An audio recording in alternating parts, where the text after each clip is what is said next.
ada beberapa riwayat tentang kedudukan Patih dan Rojo IV sebada perang Diponegoro ya.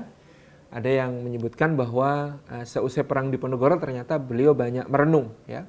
Pada tahun 1831 beliau mewakili Sultan Hamengkubuwono V beserta Patih Sosrodiningrat II dari Surakarta menandatangani Perjanjian Klaten.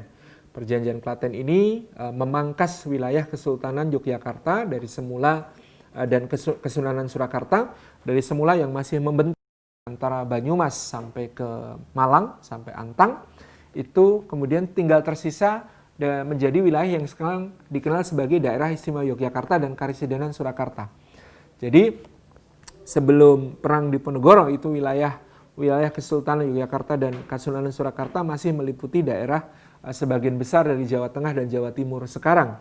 Tetapi sesudah perang Diponegoro, Belanda menuntut semua wilayah di luar Negara Gung, ya, Negara Gung yaitu Pajang dan Mataram. Kalau wilayah Yogyakarta, Provinsi DIY itu disebut sebagai wilayah inti Mataram, sementara wilayah Kasunanan Surakarta atau Karesidenan Surakarta itu adalah wilayah inti Pajang. Nah, di luar itu semua harus dilepaskan.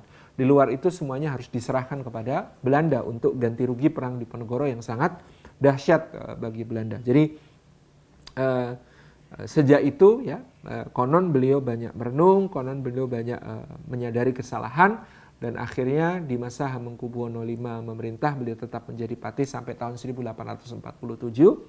Dan ada beberapa cerita bahwa beliau kemudian mengundurkan diri dan menjadi seorang yang menekuni kembali agama Islam, dan bahkan ada cerita beliau mendirikan pesantren.